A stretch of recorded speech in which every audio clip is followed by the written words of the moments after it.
Need a countdown or something. You don't have your stuff set up? I mean, I have like a general countdown one, but not for like a your favorite wrestling podcast one. I guess I got it's time to cook that up. Yes, sir. Little grapefruit Belgian German import. Let's go. Hey, I am Crunk Chocolate. I am here with my show bro. Greggo. What's up? How are you? It's been a few weeks, man. A lot's happened out in the great wide world of professional wrestling, and we just came off a fantastic Bad Blood here in the good old city of ATL. Yeah, man. And it's good times. It's so much is going on in the world of wrestling, and I guess the biggest thing that we have missed in our time away is the Mr. McMahon documentary. Obviously, it's been talked to bits. So I guess I will just say quick thoughts of it. Okay. I mean, obviously for the people who are super tapped into kind of the chaos of Mr. McMahon, a lot of it wasn't new.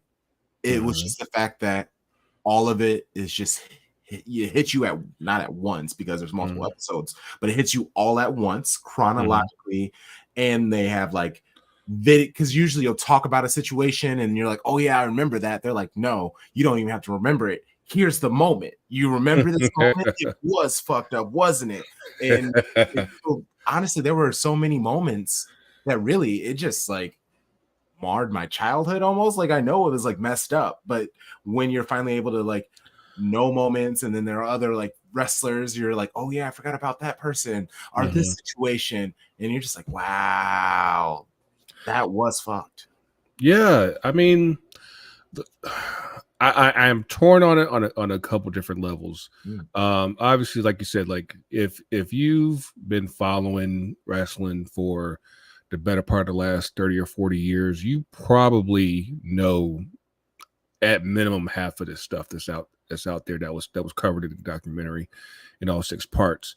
So like it wasn't necessarily like people were saying it's supposed to be like this whole explosive expose. I'm like, it wasn't really, unless you don't know, the product like that. You it be like, oh, okay, yeah, we saw that in A&E biography about 2 months ago. Like it wasn't really that major like that. I think the two glaring holes for me are two things. One, it did it feel like it told more the story of WWE more so than Vince himself? Yes, and it's because they did a decent job as like melding. Was he doing this because he is an awful human, or is he doing this because he just believed in his character too much? Like they did this. I mean, and that's kind of what you do in documentaries. You're supposed to tell both sides and kind of let you choose how you feel.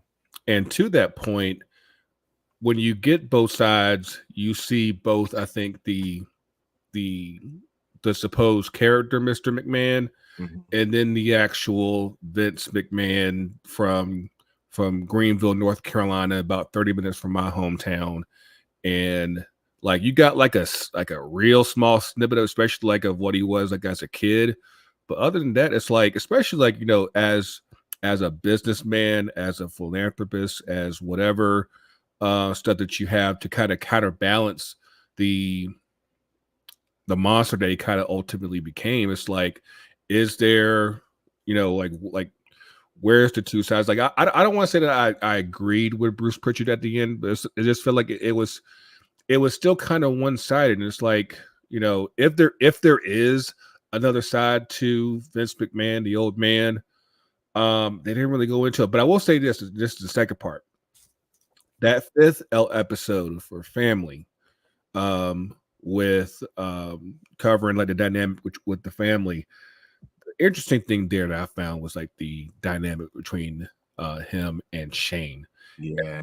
Kind of feel like they could have there was just so much more meat left on the bone, because I think the question that I have, and I'm pretty sure a lot of other fans have, is that how do we get from the point where, because you have to take this to context. The Man family has been involved with professional wrestling for over 100 years.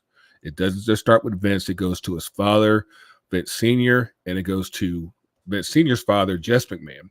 So you talk about like 3 generations of McMahons, and you would have thought that the way Shane saw it, it would have eventually gone to him and possibly to his son. So like you're talking about potentially 5 generations of McMahons involved in the wrestling business, and then you basically have a break between Vince and Shane where it's like, you know what, it's too big for him to do it by himself. I guess he's just too nice of a guy. I don't think he can do it. I'm gonna just go ahead and sell it, or at least not even consider possibly give it to Stephanie and Triple H, because obviously Triple H is still in charge with the primary product right now.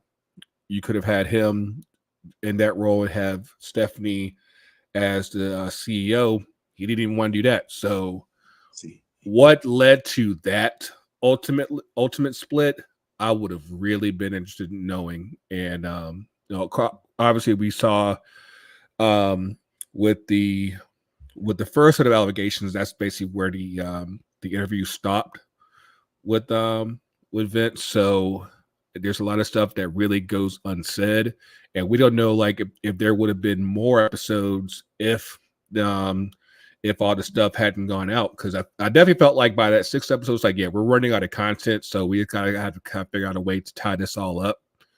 But yeah, I felt like there was still a lot of meat left on the bone. Like I said, the stuff with the family, especially considering that the ongoing sentiment is that Vince and Linda are living very separate lives. So it's like, what led to that? Was it all the cheating? Was it something else? Of course, when Linda was running for Senate back up in Connecticut, they were showing up for the pictures and everything. But for all intents and purposes, it was like, yeah, when this stuff is over, I'm going to my room. You go into your room. You'll go to your hotel, whatever. But it's like I said, it was okay. It just wasn't. It wasn't anything that would be like, oh my god, we have to just shun him. What's on all things. Even back then, I thought the marriage was kayfabe. Like now, like I found out that they were actually married and the kids were theirs and everything. But I don't know. It just never really felt like an actual marriage, and it could be all of the crazy lines and things like that on top of it. But even as a kid, and just like watching, just like this doesn't feel real. I mean, just from a visual standpoint, and I hate to, I don't want us to come off sexist or ageist or anything like that. But at the same time, like you gotta remember like Vince from like 20 years ago when he's still jacked up and the pompadour still popping up on with his hair and everything. And then you see Linda, she looks about as plain Jane 55-year-old woman as you can get. And you're like, this doesn't look like it would match. Like maybe it did, maybe 40 years ago, but by this point, you can definitely tell whatever Vince was injecting to make him look completely young, he was still juiced up on that. And Linda was like, hey, I'm okay with aging. And yeah, I'm pretty sure at some point he was like, yeah, she's not doing it for me anymore. He was just like, yeah, she was from a middle class family, was rich, but they had houses. Yeah, she was yeah, she's from New Bern, so like that's like another place that's like not too far from where I'm from. Said that, hey, she showed me a better way of life, and so I went with it. Between her and when he found out who his real dad was, he was like, yeah, I'm getting out of here. I'm gonna get this money. I'm gonna get out this trailer park. And I'm out this piece. And then also just with Shane McMahon stuff. Yeah, you would think that he would pass it down the line, but he had to basically steal it from his dad and for better or worse, he got the hookup, and I don't think he was going to hook up. He wasn't going to hook up Shane. He wasn't going to do that. But you could see it even in the way that he spins it in his brain. He didn't sense it as a hookup. He literally he sees it as he was a good businessman and stole it from his dad or got it from his dad in an opportune moment. Like you could see all of this stuff, even when he took away all the territories. He was like, I'm competing. But then when it was WCW and they were like, hey, don't you understand? Oh my God. Like he truly, like his brain was just like, I could see where people might think that, but it's completely different. And he meant that. Like you could tell that in his heart of hearts, he believed that bullshit. And that's why he's so lost in his own because you have to, that's kayfabe. You hold on to that character. He's from that old school. So he doesn't know what is real, what he remembers, what is truth. Everything is so mixed in his brain. It's a whole hot mess. I was listening to another review recently, and they happened to bring up that, when the old man finally just started to wrestle himself when he was had the rivalry with Austin, he was in his 50s when that was taking place. And you're in your 50s getting chair shots and taking bumps and everything when you've never done it before in your life. And I would think that even though he says he doesn't believe in CTE, I'm pretty sure if his family has any bit of control over that kind of stuff, I think they should look at that shit. Because I feel like there definitely came a point in time. And that's all he was doing back then, was just taking huge shots. Because that was kind of the thing, because he really wasn't wrestling. He was just taking real big, just big moments. If his family has any bit of control over his bodily functions after he passes away, I would be very curious to see how, taking those type of starting your wrestling career at 50-something years old, how that affects your brain. Because I would definitely argue that the last 10 years or so that he was in charge, it was definitely a markedly less effective Vince and more astute as far as just the decision that he was making with his creative. And again, I argue with anybody, there does come a certain point where you need to you need to let things go and let somebody else be in charge. And it's felt like, and more than multiple people said it during the documentary, it was like he's never retiring. And of course, he even said himself like retiring is like dying. It's like you have to understand that unless you just want to have your shit just burn down with you, if you actually care about having this sustained beyond you, at some point you got to learn to let this shit go. And I feel like if we recall where things were 4 or 5 years ago, there are people who just could not stand WWE. It's like this shit is fucking hot dog water. It's fucking trash. And that's what was leading people over to AEW when that got off the ground. Then once the scandals came out and he had to step down, and Triple H finally got in charge, and you finally had somebody who had the energy for it, and obviously had learned from multiple masters, basically. And he had the energy to give this the fresh spin that it needed, whereas Vince was just old and tired and everything. And you could just tell the energy behind Triple H was so fresh into something that they needed so badly. And that's a sign of where somebody just he can't accept the fact that maybe sometimes the game just passes you by. It for a lot of people who have been in the business, most of them don't last this long. So Vince was the exception, but at the same time, it still happened. So yeah, I think that if for nothing else, I think I might have said this on the show before. I felt like there was a time a couple years ago where he went through Paul Heyman as executive producer.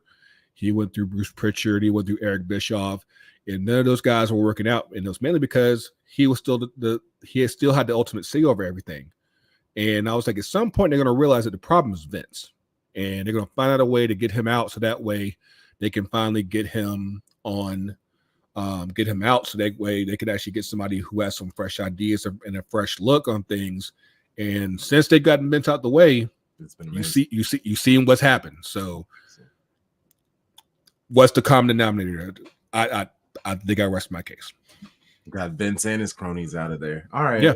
There's no need to stay on this for much longer because it is what it is, and he is what he is. Yeah. Oh, yeah. It's a cacophony of the way he looked when he came back with his fucking Don Vicente look. I was like, dog, what is happening here? Like that shit looks so fucking outrageous. Out. What are you? Yeah. But we're in good hands with Nikki Khan and Tripp. So hey, vaya con Dios. Let's move to quickly the CM Punk. He did an interview on No Contest with O'Shea Jackson Jr. and TJ Jefferson. It was their first episode. Yeah. So a wonderful guest to have for your first episode. Man, first of all, if I'm going to do any other podcast outside of your favorite wrestling podcast, I would hope that there's No Contest Wrestling podcast, because like just the intro alone, I was like, this dude's in my brain. Because I remember doing the Muda spit back when I was a kid. I was like, yo, like, why is this person me here? Why is this person me? Because I was absolutely that kid that would go to the water fountain, get a few swigs of water. Whatever. That was before Triple H. It was all about Muda. So trust me, I absolutely felt this guy, TJ Jefferson. I was like, dude, this is my life right here. I'm here. But yeah, I'm still waiting on the second part to come out. I think it was supposed to come out today, but yeah, there's a lot of good stuff that came out. Yeah, and he went into the process as far as him getting signed to come back. Like that basically got done like the night of Survivor Series last year, which is absolutely wild. Because you got to think about it, like that was like Thanksgiving weekend, so like they had the base like 3 days to get that done, including the holiday, and they were still trying to lock that in the night of. I was like, that had to be just stressful. And just imagine if you couldn't get that shit done, but by the end of the match, you're like, well, we tried. It's not gonna happen. Especially because the rumors was that he was gonna be there. It's gonna happen. So it's like, that would not have happened. That would have been such, because of course the way that it happened on the show, of course it happened like they were like had the credits on the screen. It was like, hey, I guess it's not happening. And I was like of all the viral videos that went out last year when that happened, like I wish I had my camera on me, because like I remember I was at my old house down in College Park watching the show. I was at my desk, and I just remember and I was like, get the fuck out of here. like it was like I watched the replay of it last night, and I was just like, it still gives me goosebumps almost a year later. I'm like, like that was just such an electric moment that it's like the people say, like you want to just capture that type of energy and just put it in a bottle and sell it. And it's like, I of course he tried to explain it himself as far as just like probably the biggest moment of his career. And like, and it's crazy because you gotta think about it, like that city loves the fuck out of him. Because you gotta think about it, like he sold out the United Center back when he first came out to AEW. They sold out another arena when he came back the second time a couple years ago, and then you have this moment like they fuck with him so fucking hard. And I'm like, I wish I had a city that rolled with me that tough, because that would like for one city to roll behind you that hard. I'm like, it makes you feel like you could just run through walls easily.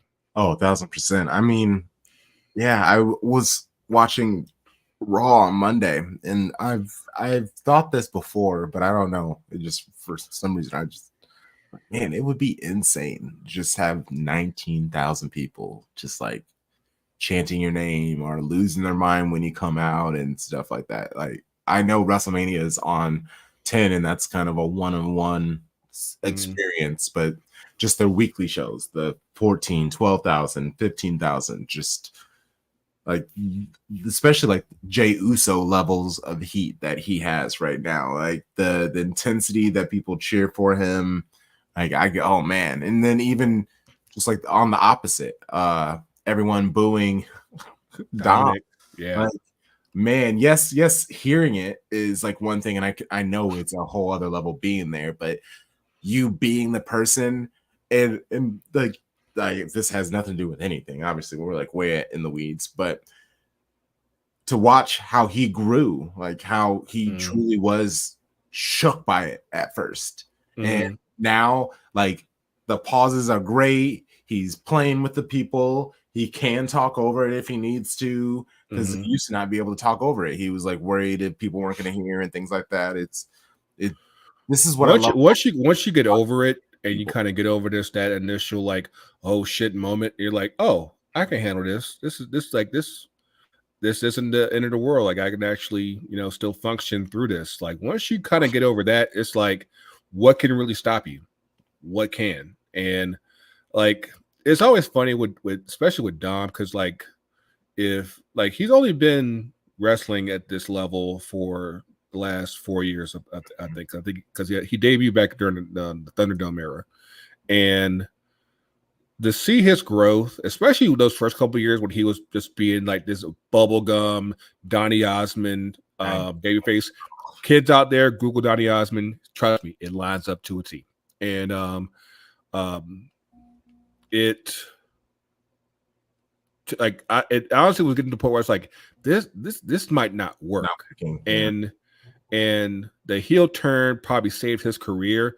And then it's the point that he's actually not just succeeded, like I would say that he's obviously a different heel from like Solo or even from what Roman Reigns was, but he's such a chicken shit heel and so good at it that it's like this is the type of heel that WWE is actually needed for quite a while. Like they haven't had this type of heel in a long time. So it's something that it just works.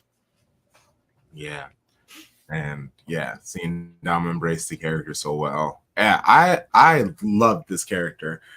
I've said it before on here. In soccer, there's like types of supporters, and there's like the happy clapper, and that's me. That's what I am in wrestling. Even in like bad situations and stuff like that. Like we'll get to Bad Blood, and there was a specific. I guess there were multiple botches, but there was a botch, the Rhea Ripley situation that, I saw it.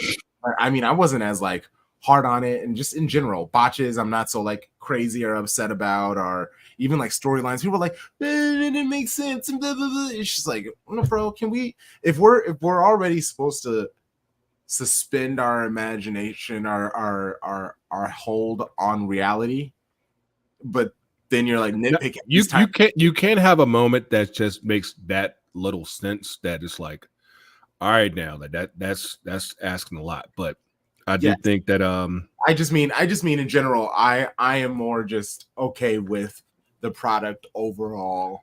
Like an episode of Raw or SmackDown, and it gets done. Like I'm just like, all right, cool. It's over. It's good. Speaking of, no more 3-hour Raws. We experienced 2-hour Raw on Monday, and it was amazing. It was succinct. I know people are bitching about all these commercials, but the fact is, those 2 hours flew by. Yeah. And for one, it's funny because anybody that knows me knows I am a world-class night owl, and like the fact that it ended at 10. I actually went to sleep.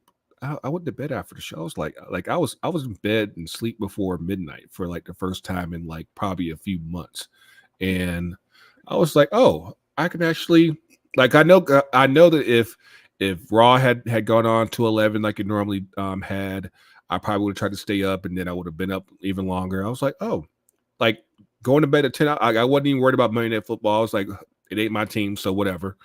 So yeah, I was like, oh, it's just nice. I would love some more of it. Now, I will say, it's kind of funky what's happening, I guess, right now, because obviously you're anticipating your move to Netflix at the beginning of the year, and you've essentially lost an hour of Raw, but I guess they still didn't lose the ad time. So what USA decided to do was, let's just jam all these commercials all up in 2 hours because we know that we still have the audience.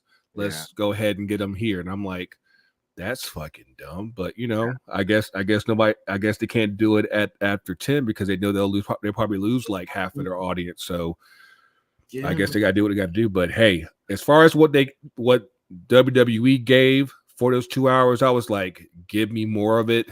And yeah, I feel like it cut out a lot of fluff that I think that Raw had been known to have the past 10, 12 years, because doing 3 hours weekly is asking a lot. It's just a lot.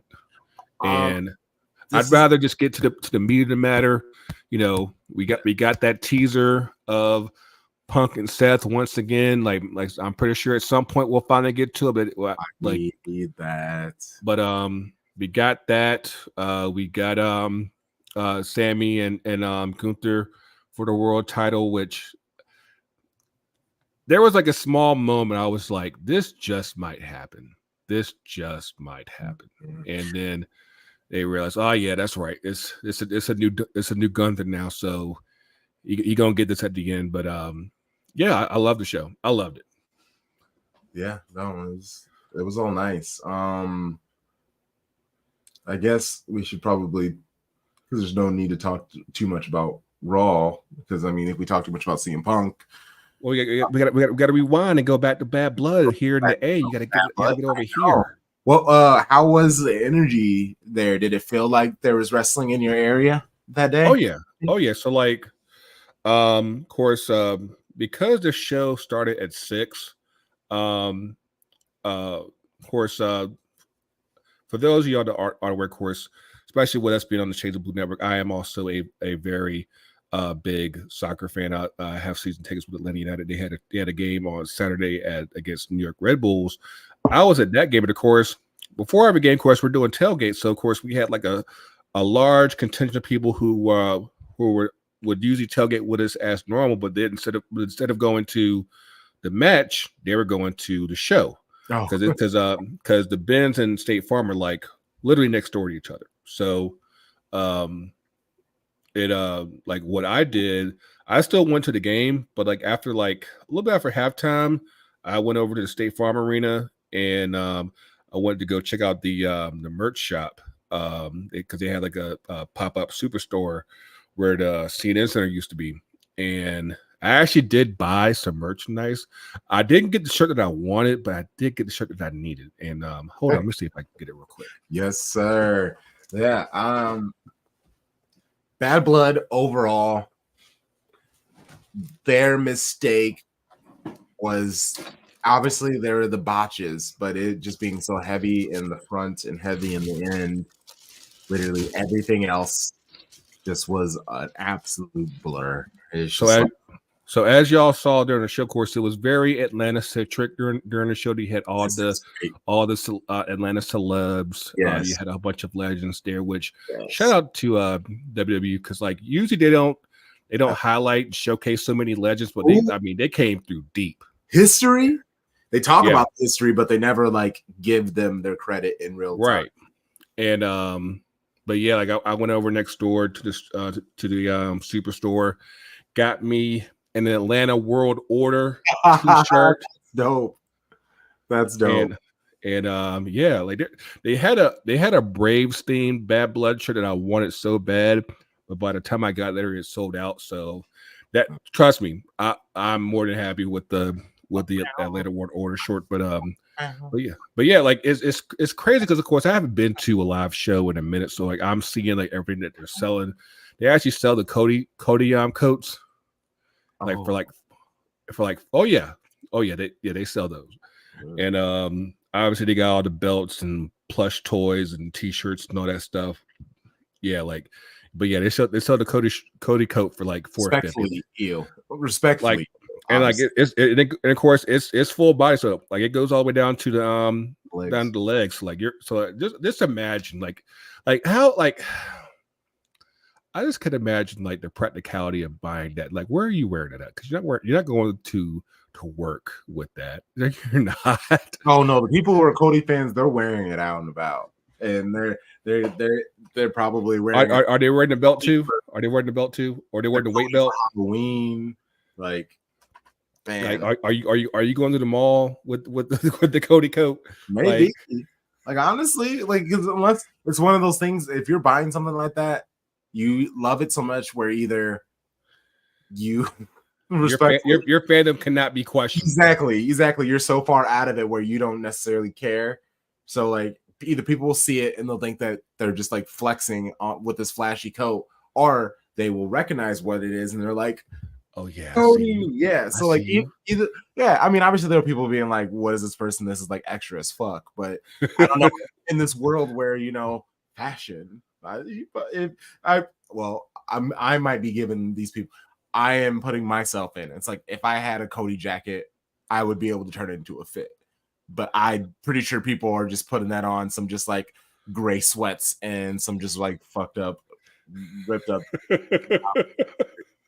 Like I get, but yeah, like and of course, like I was still over there when the show ended, and it was of course like by the time the show ended, both the United game and the show kind of ended at the same time, so you kind of had this whole influx of people all around MLK Drive, all at the same time, and what just so happened as soon as I stepped outside, I hear people going like, "Ooh!"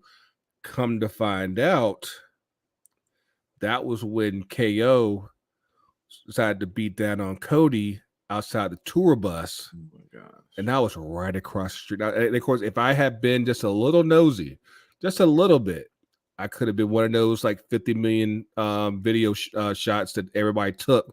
That could have been me, baby. That could have been me. Yeah. Wow, that fun experience though. Like, yeah, happy for people you. love to eat. People do love to eat. Oh man, I mean it's fun. I am actually the person I say yes to randomly people because they don't know what it is, and I don't know the word is it's such a general term. People just think I'm being weird, so they'll just be like, "Can you grab something for me?" And I'll be like, "Yeet." And they're just like, "What?" And it's just like, "Yeah, I got you." I mean, I am such a colorful personality anyway. Like, if most people don't know wrestling, so they're just like, "Oh, Crunk."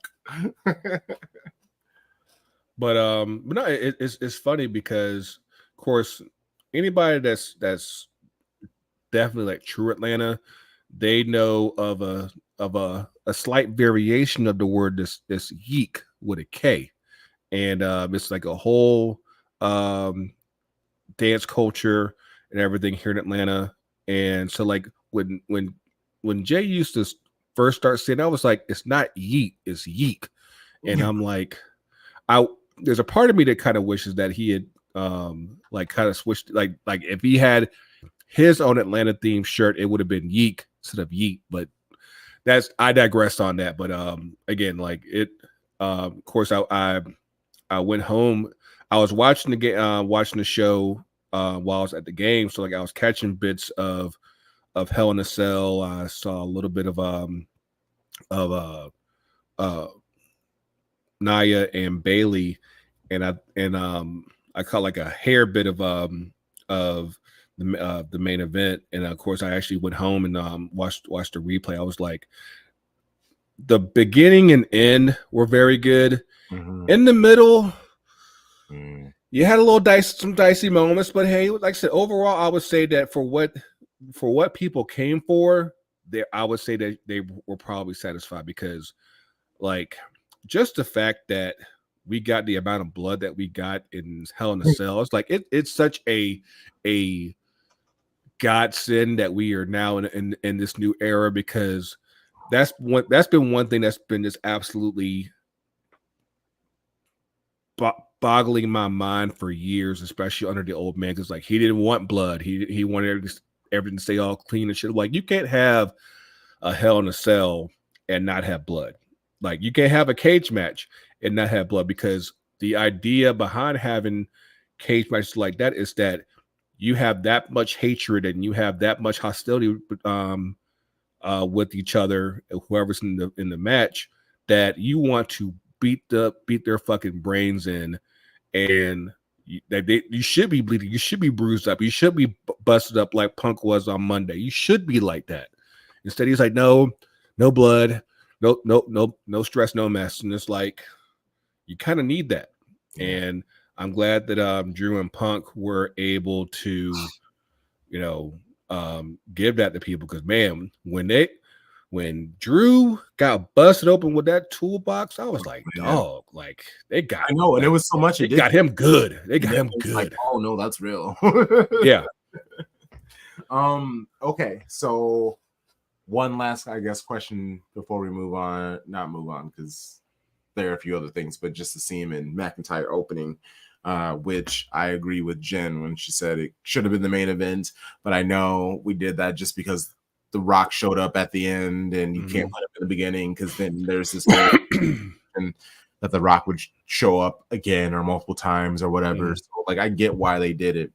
For it to be an opening match, it was amazing.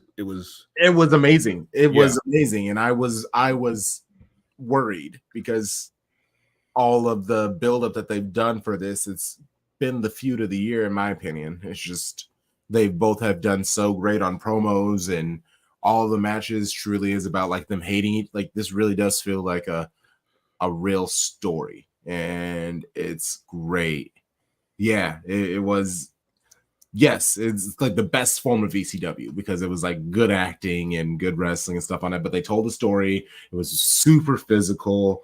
It was a brawl. But where does CM Punk go? I know they hinted at Seth Rollins. They're going to do a good job at keeping CM Punk away from a title, and I appreciate that. But it's like, where does Drew go now? That's a good question, because I feel like they've spent so much time with this feud.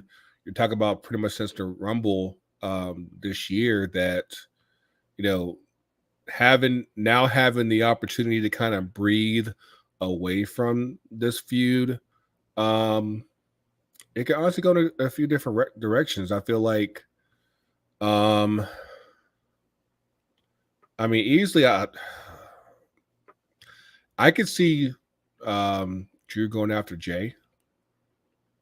I do feel like Drew will probably still want to figure out some way to kind of stay in some type of title picture. Obviously, he's not going to go after Gunther, but I think Jay might be an option.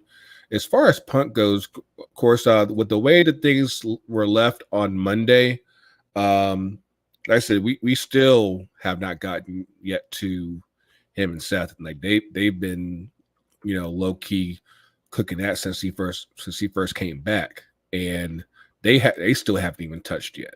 And I'm sure with the way that the way that Seth came back last week and looking to get his lick back on Bronson Reed, that might be more so of Seth's immediate aim. But I think that hot and cooking. I think that by the time we get to Netflix next year, I think that things are going to get a lot more crystallized as far as the direction with Punk, with the direction with Seth, and how things go into the Rumble and setting things up for Mania. Yeah, that's WrestleMania. Because you got to get to the Rumble first, and then like that in itself is gonna set the table for, I think, for a lot going into Mania season. Yeah, no, I'm with you. Okay, these middle matches. I liked Gunther shitting on Goldberg, LOL and yo. Especially after he said that was his favorite wrestler. Like, that was good. That was really good. And of course, shout out to not just Bill but Gage. He took time out from playing with Coach Prime in Colorado to come through for the show. And it's kind of crazy because, like, you got to remember, like, that comeback was like what, 2017, I think. And so you're talking about like 7 years ago. Like, so like Gage would have been like maybe 11 or 12. He's 19 now. Of course, he's all jacked up and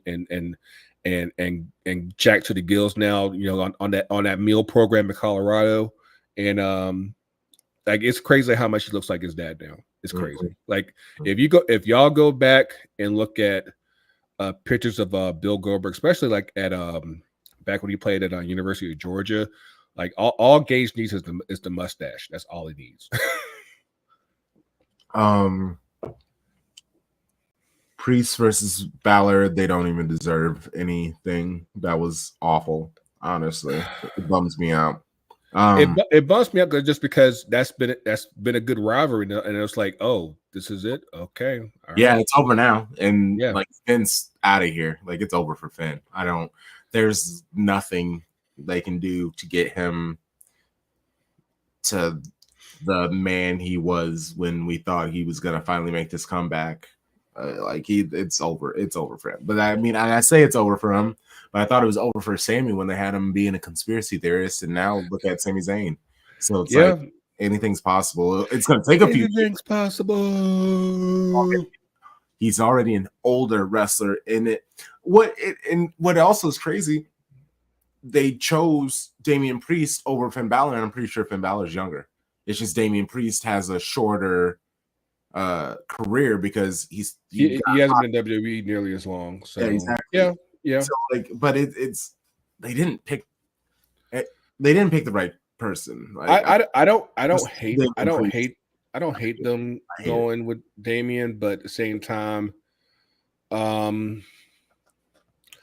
would just like, I was watching back they had a 24/7 doc on Finn from a few years back when he came back from his injury, from his pec injury, his bicep injury, and it just kind of just reminded me of like where this guy was back coming out of NXT the first time, and like they at least for a moment it felt like they were going to just move him straight to the main roster and put him on the rocket ship. And of course, things happened the way it did on that first match in at SummerSlam and for the Universal title, and nothing's ever been the same since. Like, for everything that they've tried, I mean, some things have worked to an extent, but at the same time, he's never gotten back to that. Where like he's the one beating Roman Reigns, he's the one getting the Universal title shots, and he's the one winning at SummerSlam over Seth Rollins. Like, imagine that's like your first like month and a half beating Roman and Seth in the same time period, and becoming the first ever Universal champion, and say, hey, oops, I tore my shit up, I gotta relinquish the belt. That's how high you can get and how low you can get, just like that. But yeah, it's I mean, injured people never get injured. I think that, you know, I don't disagree with it. I'm just like, I do still kind of want a little bit more out of Damian. I feel like we're still fleshing out the babyface Damian, and you know, maybe we might get something out of this in the next few months. But it was kind of a forgetful wrap to at least this portion of their rivalry. Yeah. And of course it led to, well, I think they came first, and then Liv and Rhea. And if there was ever a moment where I feel like I wish I'm pretty sure they wish they all could have a do-over, it's that moment when Raquel Rodriguez came back. But it was all Raquel. Raquel's the one who messed it up. Yeah, and if they, I'm pretty sure if they could do that over again, they probably would, because obviously when you have somebody that's been out as long as Raquel has been, you would hope for like a bigger splash, and that thing went off like a wet firework. It would have if so like you could tell what they were supposed to do. Like Raquel was supposed to sneak behind the ref when he was handling Dominic, and then that's when she was supposed to beat her down, slam her, and throw her on. But for some reason, she got super excited and then attacked her while she was pinataing Dom. Like there was no need, because she cut herself off from the camera. It's just like she's been away from the game so long, she forgot like how camera. That's the weird part for me. It's like, did you just miss your cue, or did somebody what happened there? Because like, just like with any TV production, you get cued on when to come on screen. And was she just that amped up and just say, I'm about to go do this, and oh, this would be a good idea if I do it now. And then it's just like, no, we just saw her get attacked by somebody, and then we saw that it was Raquel. And the thing is, like, the rumors of Raquel was kind of coming out and going out, and so the dirt sheets, whatever it was called, they already were saying that she was going to come. With that anticipation already being there, you have to. That probably hurt a little bit, like what Jen said. She had no heat before she left, and the way that she came back, it needed to be perfect. It needed to be. I think if they would have nailed it how it should have, where she attacked her on while the ref was busy, she slammed her down, threw her on, was able to like hide away, and then come back out and then start jumping Rhea some more.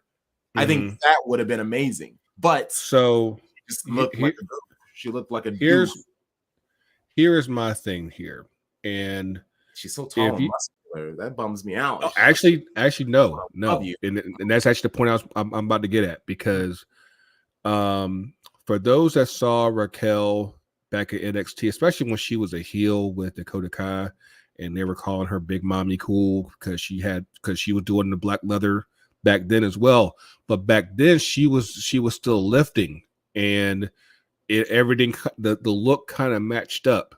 Whereas when we got to the 2.0 era, I guess the old man was like, nah, we don't like those muscles, soften that all up. And it changed her whole, it messed everything up, because of course, you remember when she got in the main roster, she was still doing that whole back flex thing, but you didn't have the muscles anymore. And I'm like, you're still at a point where like you haven't been lifting, obviously because you've been sick or whatever, but you still bought back the black leather. I'm like, no, like you got to match everything all up. You got to get back to the gym, get it all swolled up again, so that way everything all lines up. The presentation matters. It really does. And I feel as though how they presented Raquel just fell flat on so many levels. The presentation was crap.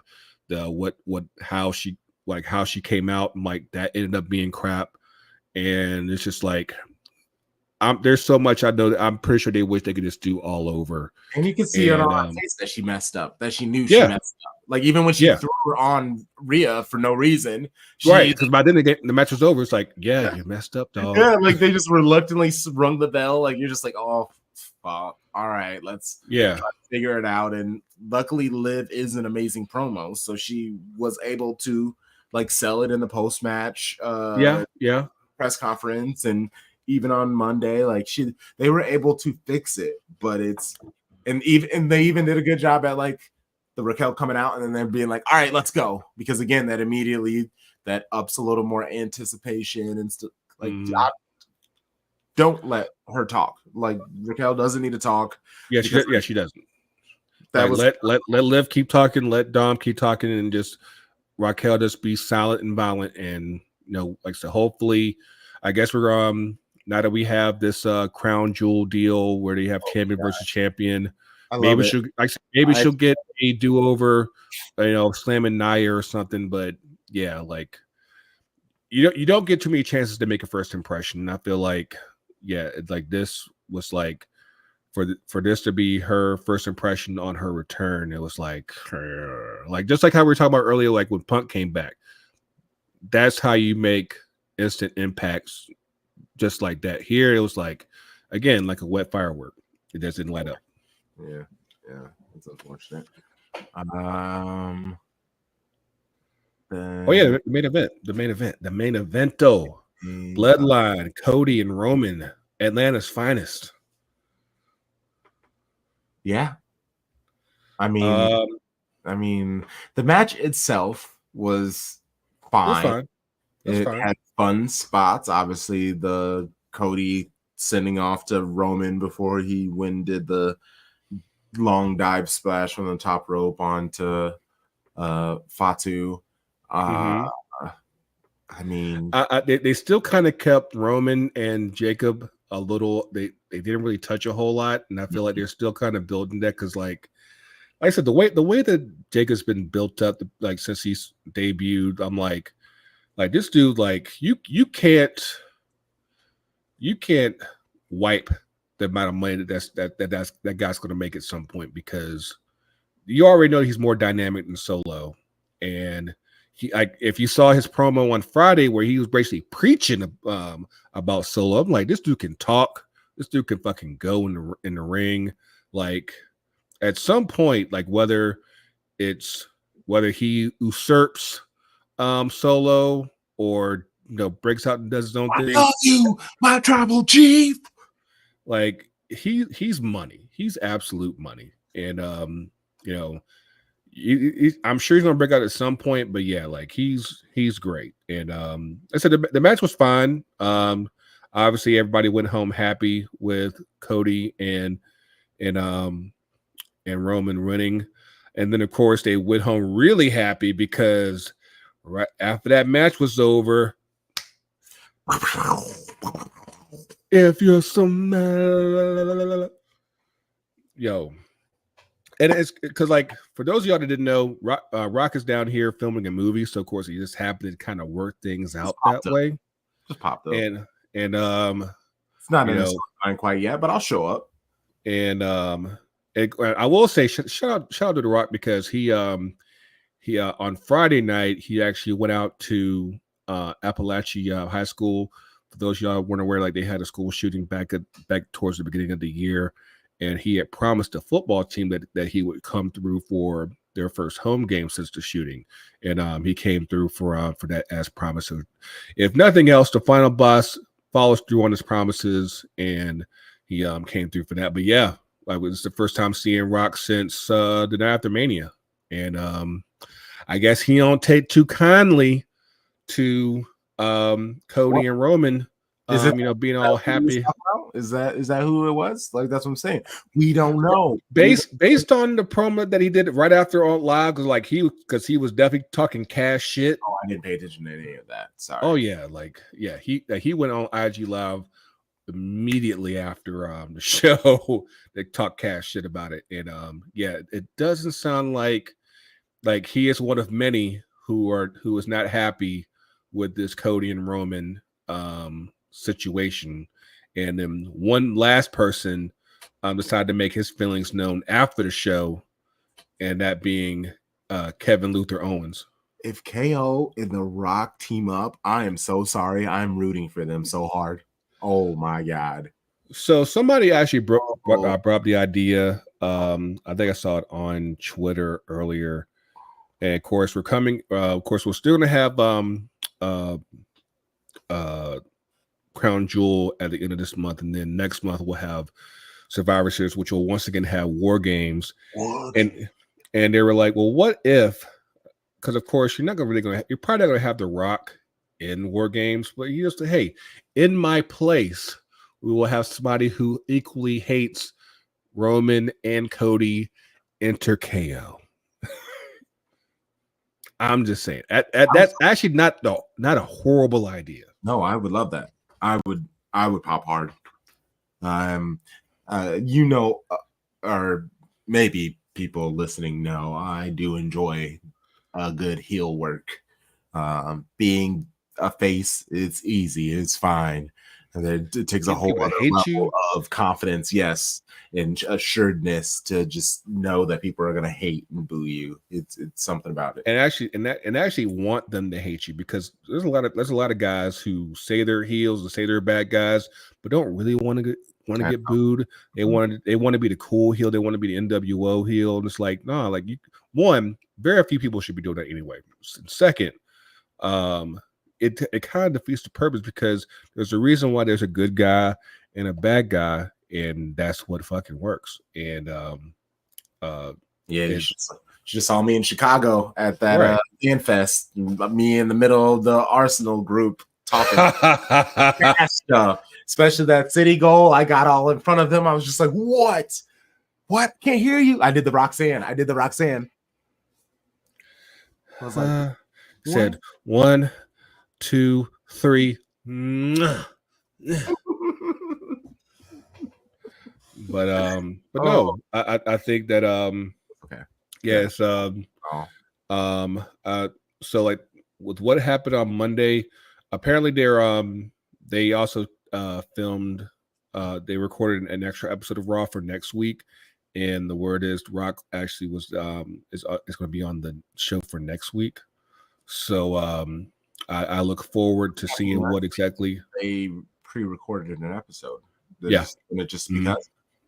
I think there's like a holiday or something. I think it's like Canadian Thanksgiving, and they actually decided to observe it. I don't know, but shout out to Canadians out here that are enjoying your favorite wrestling podcast. Get some fried turkey. That's awesome. Canadian Thanksgiving is crazy. They killed Indians too with smallpox. Get some fried turkey. That's all I can really tell you. It'll save your life. Like, what's their story? Like, how did they do it? No idea. Because whatever did, they probably apologized. Like, they said sorry. That's probably bad prejudice, but yeah, like it is what it is. But no, like again, fried turkey. Go get it. Yes, go get it. Don't listen to me. I'm just being ridiculous. But The Rock should be on next week's show. Looks like Cody will also be there as well. Of course, we saw him at the end of during parts of the show on Monday, hyping up Cody versus Gunther.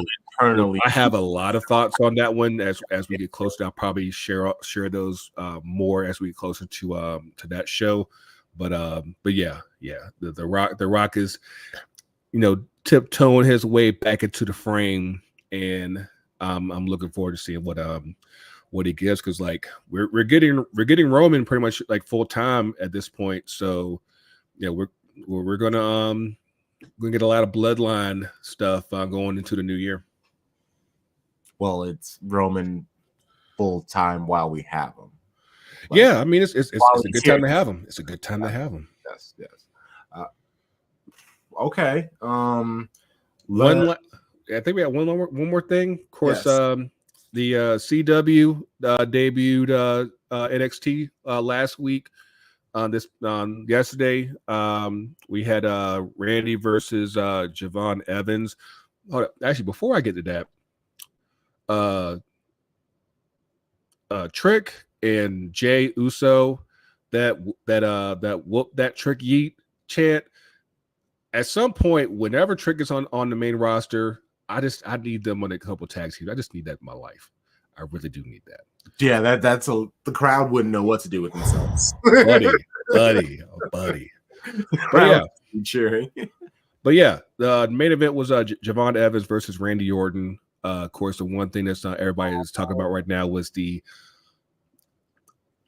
I don't want to call it a botch, but at the same time, it literally didn't curl quite right with the RKO spot, because Javon tried to do this like triple Lutz that spun into an RKO, and it didn't quite land. Like even if he wanted to do that as just like a normal move, that's a lot. It wouldn't have landed. Like he just the way that he jumped and everything. Like it's just you would have had to time that exactly right. Yeah, his hand wasn't even in the right spot, so it was just. Yeah, I understand doing the spectacular, but he just jumped so high. Like that's all he had to do. He just would have had to just like jump super high, just jump as high as he can, and then just come down for this mega RKO. Like that's all he had to do. And I mean, but I love but it. with that, it kind of emphasizes the point that I've been saying about NXT for quite a while, because for all intents and purposes, it's still the WWE's developmental. Mm-hmm. It's developmental for a reason, Mm-hmm. because obviously the idea is to, work and get better, typically, behind closed doors. Obviously, with them being on the CW, you're not just on TV, you're on network TV. So anybody with at least a good digital antenna can watch you. And I feel as though this is why you still want to have the kids kind of like at least behind a paywall, so that way you don't have nearly as much exposure. Because it's stuff like this. Hopefully he's able to bounce back from this, because this is the type of thing that would in past instances would dog somebody out, and they would never get a chance to really, become what they could have been, because everybody keeps harping on that one time they fucked up. Right. But the culture has changed a lot in it, because yes, the person would get kind of in trouble and everything, but it would also be the older wrestlers would kill them. Like it'd be and that is where I'm like opposite. The level of growth that Randall Orton has showed in that moment, because I don't know if y'all remember, there was this moment between Randy Orton and Kofi Kingston about 15 years ago, where all like Kofi, he messed up on a move, and all you could really see was Randy was going stupid, stupid, stupid, stupid, and like I'm not gonna say that that's what caused Kofi to never get like a real serious singles push, but I think it definitely affected it. Mm-hmm. And you fast forward now, you had that missed move. Randy still, gets off his RKO, just without nowhere near as fancy, and the match ends. But as he's trying to pick up Javon, of course, Javon's like you could hear him say like, I'm sorry, and like Randy's like, hey, it's okay, like you're the man, like shake it off. And just that level of growth to where it's like, hey, this is like he's in a big bro moment. It's like, hey, like mistakes happen, like we're gonna get back on your horse, and we're gonna get back at it, because obviously we've seen all the potential that Javon Evans has, what a lot of people have on the NXT roster, and like he's young, like he's 20, so like really there really should not be a rush for him to be on the main roster like that. He could probably cook in NXT for probably another 2, maybe 3 years. That's what I say. I think he needs to. Yeah, because I feel like, for one, he's bony as hell. I feel like he would just straight up snap. Yeah, and he has bulked up some, but when you're as skinny as he is, like you're already working from zero. So it's exactly. You still got plenty of room to go. And he tries to hit a home run with every move, and he needs to learn slow down. Yeah, when to use his athleticism to accentuate moves, and when to just take a bump like a normal person. Like every move doesn't need to be so like giant and everything. I don't. Yeah. You can be bouncy, but also it's just it can be bouncy and bounce back and become it's like you got time. Like he is super super super young, so like him Roxy is like your time will absolutely come, and shake it off, and we'll hopefully we get there. I forgot one last thing that I knew we needed to get at. I want to just say, hold on to that. Don't forget about it, because I do want to say this about Javon Evans. Okay, go ahead. It's continuation on my previous knock on this, that he just tries to do home runs all the time. Yeah, and it just feels almost like comical. And I know he's trying to give us like modern day Black Hardys vibes, but it wasn't. Yes, we knew the Hardys were athletic, but it was more that they were daredevils. It was more they were willing to try things, not, hey, look how high and far and stuff I can jump. And so once he figures out that nice little like middle ground, because like I said, he does so much jumping and it's so high, it almost feels like a comical. It almost feels like he's like a caricature of a wrestler, and he just needs to figure it out. And hey, and I'll admit, when he first came on, I said it on here. I was just like, I don't know what they're gonna do with him. Like, yeah, you jump high, cool. And I've gotten a little bit more of his character. I can see where he's going, and I want the best for him. You know, rooting for everybody black. Terms and conditions apply. Yeah, homie. And speaking of root for everybody black, we did have a moment during the post event conference with Triple H, because like the thing that's been growing and emerging like the past, I'll probably say like the last 2 months is the fact that for most of this year we actually have had very little black male singles representation on any of the PLEs. I think the only one that I can think of would be Mello had a match at Money in the Bank back in July. So like you're talking about just from this point, you're talking almost 3 months since then. And you know, obviously like people are picking up on that. And it was asked during the post show after Bad Blood. And he gave the most faux woke, worst white. I wouldn't even say it's woke. It's just like that's like faux woke. It's one of those sounds smart, but is actually stupid statements. Like, yeah, I used to like once upon a time I used to just go haha okay, but now whenever a white person ever says I don't see color, I instantly correct them. I don't. It doesn't matter if I know you or I don't know you. I instantly correct you. Where I'm gonna be like, look, I'm just gonna guarantee you don't have many experiences with people like me. So I'm gonna do you a solid, and you're gonna feel like I'm slighting you, but that is something you're gonna have to deal with. You saying that, you are now saying you are not seeing me as a black person. I am color.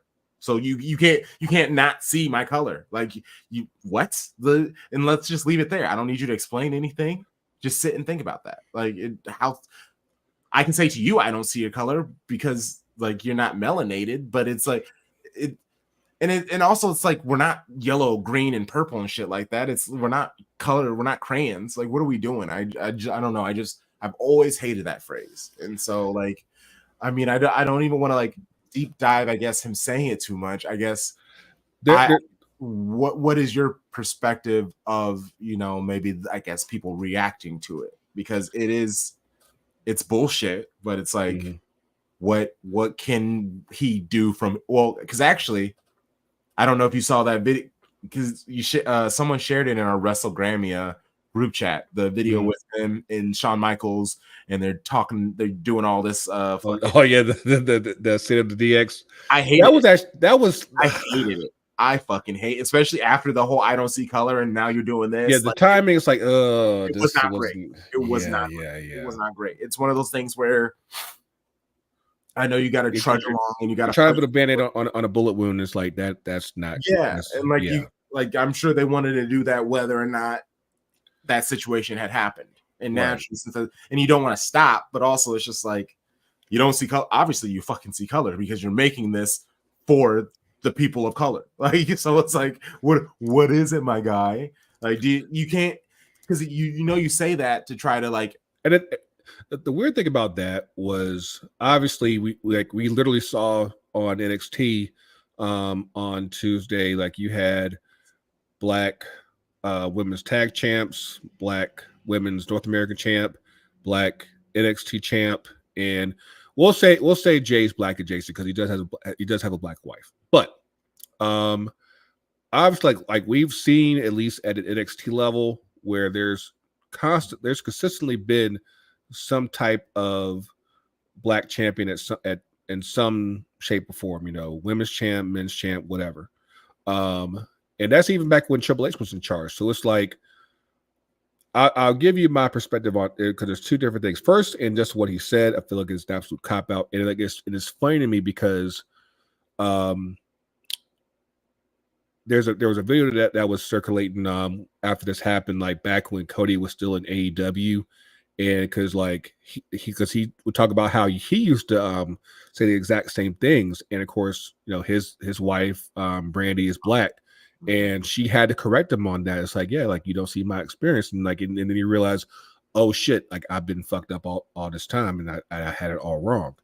And I say that because this is now the second time that Triple H has had a moment during these post event conferences where he kind of gave a real corporate answer that really he probably shouldn't have, because like he kind of did the same thing back when he had to answer a whole lot of stuff about Vince back when during the scandals and everything. And back like a month or so ago, like when Cody did the stuff for Triple H after one of the shows, I think it was Bash of Berlin. He's so much more eloquent at just talking about stuff. It's like you should probably have him do this shit instead of doing Triple H, because Triple H is gonna probably fall short more often than not. And you have a guy here that obviously he likes doing that kind of stuff and probably is a better spokesman for what you want to have. And I just want to put a little light on that. As far as the actual issue itself, as far as the black men representing in the singles division, I want to point out 3 people: Big E, Swerve, and Ricochet. I feel as though that if Big E didn't get hurt, Swerve didn't get fired, and Ricochet truly got over, we're not in this space. Because if they were all still around, you have your guys right there. What's ended up happening is that when obviously, especially in Big E and Swerve situation, those situations were very unplanned, and they didn't have anyone available that they could just insert right in from NXT to say, hey, you're going to replace Big E. Basically, that it didn't work out that way. I will say that to their defense, instead of rushing somebody out that it wasn't ready, like Mello or Trick or Obafemi, they kept cooking with them in NXT to where I think that when the time comes, when those guys do come to to the main roster, especially with Trick and Obafemi, they're going to be placed much higher up sooner rather than later, because you've already seen they can go. And obviously with Obafemi losing the North American title, I guess Tony D'Angelo, I'd be very curious to see that they go ahead and move Obafemi up sooner rather than later to the main roster as a response to this, because all things considered, I think for his presentation, I don't think there's much more that he really can do in NXT. Like whatever it is that you want to do with him, he could probably do it on the main roster. And I think that'll be like at least an immediate response. Obviously, I think you still have Trick that'll eventually be on the main roster, and like that'll begin to alleviate some of these issues. But it's just a matter of when Big E got hurt. Obviously, he's still it sounded like he might be in a position where he could possibly come back next year. Still play that one by ear. Obviously, Swerve is doing this thing over in AEW. Ricochet's over in AEW now. Bobby Lashley's looks like he's on the way to AEW because he's kind of aged out for WWE. R-Truth is doing his comedy thing that I don't think he's moving away from that. No. The New Day, they might go in different directions once this slow burning breakup finally happens. But for the most part, there really hasn't been a lot of guys that they really had that were just ready for that moment. In that moment, maybe Montez, but apparently there's an interview out there with Bianca Belair where she actually talks about that. Yeah, and from what she said, Montez doesn't want to break up from Dawkins, and basically he'd be the only one that gets to shine. It's like, that's not up to you, dog. Like if they got plans for you, go ahead and get your blessing. Like hopefully they'll figure something out for Dawkins, and he'll still be able to grow in his own direction. Like, but if we've seen everything from Montez to say, like, if he actually runs with it, he'll fucking go. Yeah. So yeah. Without that, it's like, who else would there have been? And like, and I don't say that as a way to defend Triple H. It's just a matter of like where things have been and where things are, to where like you can't just, find a black guy out there that just has everything and just say, hey, go. I think that puts him in a situation where he's not in a false sense of success, and that's bad for him as well as bad for the company. I think you want to have a guy that's truly prepared to step into that moment when that time comes, and that means that if it means cooking for that guy down in NXT a little bit longer, do that, because they just did that with Braun Breaker. He probably should have been on the main roster early last year or maybe even the year before last. He's just been that good, but they still kept cooking with him in NXT. Even with Gunther, they cooked with him in both NXT and NXT UK for 3 years, and then when he got on the main roster, he was ready to go.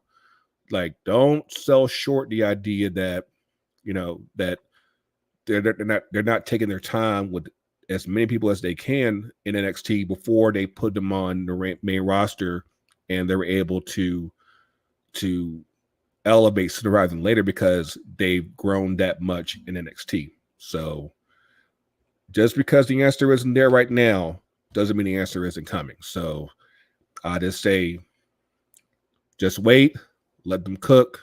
It's gonna come. I'm positive of that. I'm absolutely positive of that. Yeah. I know that was a lot, but yeah, I had to get it out. two things, and then we'll get out of here because I've been saying this for 20 minutes. It's two things, and it's like a big thing. One, Triple H, he's that white guy who's just like way too comfortable around the culture, and like it's from many things. It's from, he was always like the star guy, and when he was growing up in wrestling, and this is kind of gonna be tied to my second subject, so I guess I need to try to stay here. But he was always like the most popular person, so any of the black talent around him probably were like kissing his ass.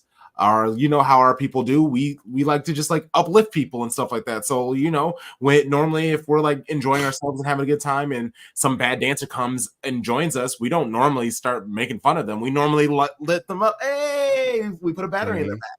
And so like I could totally see him just thinking that I'm good, and he's probably said that shit to like other black talent, and they're just like, ha, ha, ha, ha, yeah. I mean, like, even like if you saw him like during the videos, like backstage, giving dabs up everybody, all the celebs that were there, it was like, are you really, in this for real, or are you just, yeah, that's what I'm saying. Like, I think he's playing the kid. Like he just doesn't know. Like he's just one of those white dudes. He's always been a person in power and stuff like that. Like he thinks all of the people of color who he's down with are like his friends and stuff like that. And it's just like, no, bro, do you understand power dynamics? You're the boss. Yes. And so then the other thing is, and like I said, most of the black talent that he worked with, especially back then in like the 90s and the 2000s, the black wrestlers, like it was sketch. It was always like hood shit and blah blah blah blah and bullshit. And even nowadays, it's just like, how do you create a black wrestler that's just a black wrestler? And they're doing that with like YFWP. They're doing that with Trick. They're doing that with Mello. They have black character like Mello's at the barbershop because that's a cultural thing, but it's more like recognizing the culture than just being like, hey yo. Like that's why I kind of I enjoy Ashanti the Adonis, but also I don't, because I feel like it's too niggish. Like, but I mean, he's also just trying to do like the cool guy thing, and so they're really trying to figure out in wrestling because they have to try to make wrestlers like, of course we see ourselves in Trick and Mello and YFWP, but in order for them to truly hit heights, everybody has to be able to see themselves in him. And that's where technically the I don't see color, whatever, it's just green, blah blah blah. Like I get that, but also it's all bullshit. And so they need to figure out a way to make these people more than the fact that they're just black, and that is work that they need to do.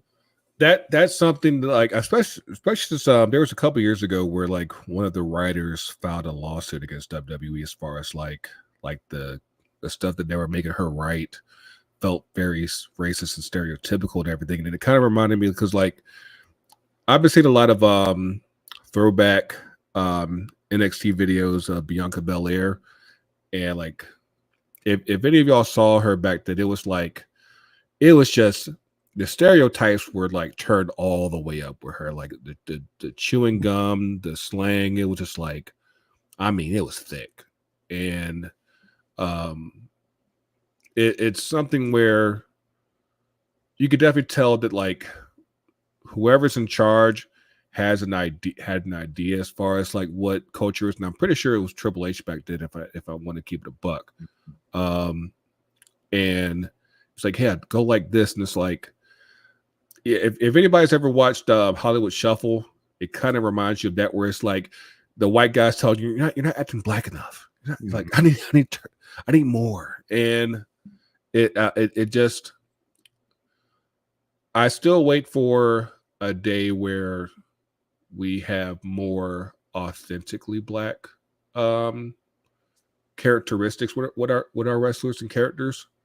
We're getting a lot better with it, but at the same time, we still got a good way to go. And hopefully, with whatever backlash that comes here, we're able to get a quality response from Triple H and also Sean, because I mean, granted, he's NXT is getting black as shit, and like. yeah, Sexy Red back on there this week. She was on Raw too.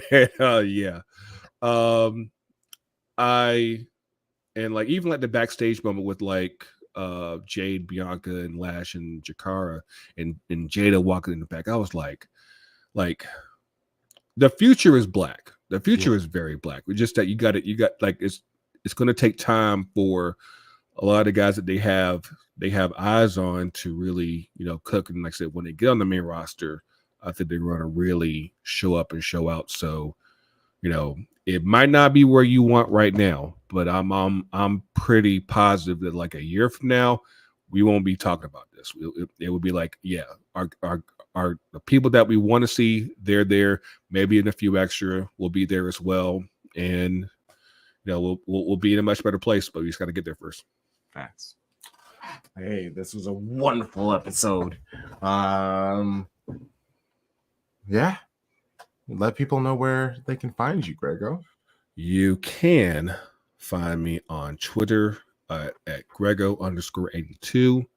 You can also find my other mothership at FTC UTD.